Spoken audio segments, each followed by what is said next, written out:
knows your story already. He knows exactly what you're going to go. He knows the pain that you're going to go through. He knows the challenges that you're going to have, and he puts those in your way so that you can become the person that he needs you to become to Hmm. be to play full out, right?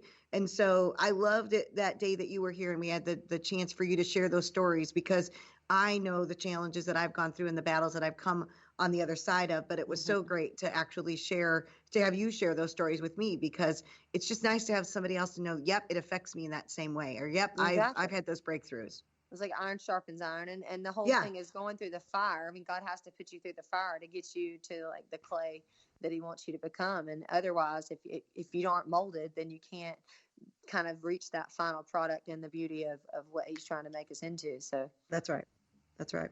So you've opened for some amazing people: John Michael Montgomery, David Allan Coe, Maren Morris, Randy Houser, Brett Eldridge, David Nail. Who is like who's your dream artist? Like, if somebody, that this particular person like called you today and said, "I want you to open for me," like who would that make you like scream and shout to like the heavens? Stevie Nicks, hands down, I'd flip out. I love it. And so, this whole thing of the pandemic, and, they talk about we're 6 degrees of separation. Like, do you have somebody that that's like connected to Stevie Nicks that you could make that happen, or at least put some feelers out for that? I have actually reached out to her, one of her old managers, and he sent a song along, but you just don't ever know if it's going to get heard at Yeah. all. So, I'm Yeah. not giving up yet. But Stevie, if you're out there listening, I'd love to write and play with you. I love that.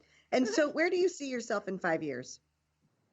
It's a good question because I mean, I feel like God has such a good sense of humor that where I see myself in 5 years, He'll probably laugh and say, not at all. But I mean, as a musician, I really love being able to record and tour and play music. So I would love to have the tour bus and play at the Grand Ole Opry. But I think that God's taught me in the last 6 months that He has me where He wants me for a reason. And a lot of times I might be playing at a smaller venue and then the next week playing at the world's largest music festival. So it's just such an up and down roller coaster ride. You don't know where it's going to lead. And I'm just kind of trusting Him and taking the breadcrumbs one day at a time. I mean, I would love to have number one album and number one songs and everybody across the world hear my music. But I'm trying to remind myself that is that self-seeking or is that, what God wants? So if God's ready for the world to have, number one songs and number one albums heard by me, I just want to make sure that those are the songs that He wants them to hear, and just to continue writing great music and to be able to travel. I mean, I've traveled so much. I've been so fortunate to tour, and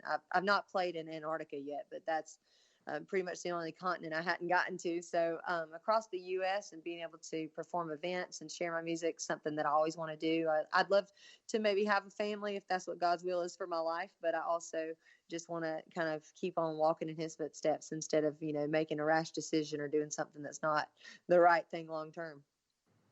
How many days a year do you normally perform? I mean, between 250 or 300. I'm always writing, so it depends on if I'm performing to an audience of one or audience of 10,000. It just depends, but I'm touring 250 to 300 shows a year. And so you're going into the studio tonight. How often does that happen? How often do you actually get to sit in the studio? Pretty rare because I'm gone so much. So whenever I am home in town, this is such a rare occasion. Last year I was home 20 days, so I try to get in the studio as much as I can whenever I'm home and when I have like the songs that I feel like are the most important to get out on the record. But it's sporadic. It might be 5 to 10 days a year, and then I might be doing vocals another 5 or 10 days. So I might be in the studio 20 days total. It just depends. So you talk about, you travel 250, 300 days a year. Think back to like what has been one of the most favorite gigs that you've ever played. Like when you left the stage, you were like, that was awesome. Tell us about Well, that. definitely opening up for Randy Houser at Summerfest with, I mean, over 10,000 people was just like the dream come true. You just feel like this is what I do it for. I've worked my whole life to get on the big stage, opening for big acts. And then you have some other shows like, you're playing a private concert for a gala fundraiser or a wedding, like to be able to sing my song at somebody's first dance or in their wedding ceremony. There's nothing like that feeling, to feel like that's something that's going to impact the rest of their lives and make that moment really special. So every show's kind of got its own little nuances that make it special. Being able to play at the Georgia Theater that I've grown up my whole life near in Athens and seen really big acts play there was a really big bucket list for me, just because it was a very special venue, just like the Great American Music Hall. But it took me 7 years to get a show booked there, and now I've headlined both of those 4 times. So Wow. it's like, you just feel like you'll never reach it, and then looking back, you're like, oh, I've played there. Yeah, I've played there 4 times. Not that it's nothing; it's still really special every time. But it's just interesting, the perspective of, like you said before, when you're looking forward to something and you feel like you'll never get there, versus looking back, it doesn't seem like it was that hard to get there at all. Wow. And so, is there something that somebody has said to you? Because I imagine your music impacts a lot of people, and it's a ripple. Like, you don't even know the people that are impacted by your music. What is something that a fan has said to you that's like, wow, I never knew that I could impact somebody on that level by my music? When Drinking and Praying got released, Atlanta DJ let me know that he had gotten an email from a girl, and she said that she had not spoken to her mama in 5 years. She turned to drinking and turned away from her family and God, and when she heard that song, she called her mom, and they don't even remember why they started fighting, and so they were able to reconnect. And I just, like, that brought tears to my eyes. And that's why in the music video I was like, we can't make up a story better than that. Let's just reenact the real life, situation. So I feel like being able to not only bring a family closer, but to be able to help somebody that's personally struggling with an addiction and maybe turn their faith back to God has just been a goal of mine. And to be able to hear it firsthand from her, and I know a couple other people had said, thank you, that's really kind of brought my priorities or shifted my thinking back into my relationship with God, versus where I'd been kind of going down a road that was destructive. Wow. And so, what piece of advice could you give to somebody that's thinking about, like, breaking into the music business, has a song that they think could be a hit? Where should they start? Well, I think you just need to write and play. I think so many people wait till they're ready. And it's like, if you wait till you're ready to have kids, you'll never have them. If you wait till you get the perfect song or the perfect show or the perfect guitar chops, like, I taught myself how to play guitar on YouTube. So I didn't know what I was doing. I learned 3 chords and went out and started having to play 3 hour shows because I couldn't find a guitarist that could play as all my shows that I was booking.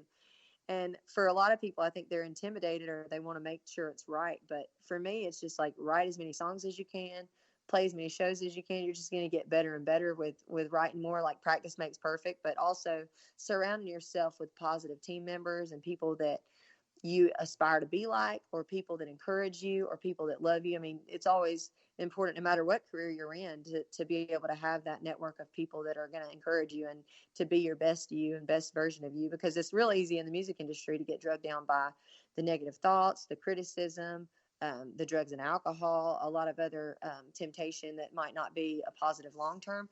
And I feel like being able to surround yourself with positive influences, great producers, to meet people that are going to be, your biggest cheerleaders, your biggest fans. Because on the days that are tough, when you feel like nobody's listening, there's still a chance that that one person's listening, and that you don't even know, like what effect it's going to have on them long term. That's right. And so, tell us, where can people find your music? Y'all can find it everywhere online, ericasunshine.lee.com. And it's on iTunes, Amazon, Spotify, Apple Music, all that jazz. But you can actually order the vintage collector's item called a CD still at ericasunshine.lee.com. I've got CDs, t-shirts, koozies. My new children's book, Butterfly, just came out and got published. I'm really excited. My new one's coming out in about a month, so that's a big surprise. I haven't released it to the world yet, but I'm going to tell y'all first. It's called Billy the Bully. Oh, I love that. Yeah, Is it a so children's I'm book? really excited. It's another children's book. This is my second one, and it just got published. And so this is a brand new. I haven't even announced it to my social media yet. So I'm pretty excited to release it and be able to share that story with kids, and to be able to read my book at libraries and schools, and to just share the message of Butterfly is more of a inspiration to dream big and never give up on following your dreams, no matter the cost, because sometimes it's not conventional. Sometimes girls aren't, necessarily thought that it's okay to run around the country in your Subaru and be by yourself and travel to different countries and play music. But, be able to follow those dreams, whether it's making music or jewelry, or having a clothing line or a doctor or a lawyer or whatever it is, the path that you choose. And I've just always been a big advocate of following your heart. And those definitely come with a price. It's all the sacrifice that it takes. That's right. To be a woman in business, or to have a family as a woman, or for men too. We've all got to make sacrifices. That's right. And the message behind Billy the Bully is just don't be a jerk. Be nice to people. It's pretty That's right. simple, treat each other the way you want to be treated. That's right. Well, we are almost out of time, but I just wanted to say thank you so much. Oh, your story is so inspiring. I'm so grateful that we had got to do this today. Thank you so much. I loved meeting you and being a part of your story. And hopefully we can team up again to get Hello Gorgeous out there to the masses and help more cancer survivors be able to, feel as good as they do. I know once you get done with the makeovers. Yeah, they feel awesome. All right, if anyone has any questions or comments or would like to know more about the guests on our show today or more information about Hello Gorgeous, feel free to contact me at kbecker@hellogorgeous.org. Visit our website at hellogorgeous.org. We invite you to follow us on Facebook or Instagram or download our mobile app. Thank you so much for joining me today on Hello Gorgeous, everything beauty, cancer, and inspiration. I'm your host, Kim Becker. And until next time, stay gorgeous.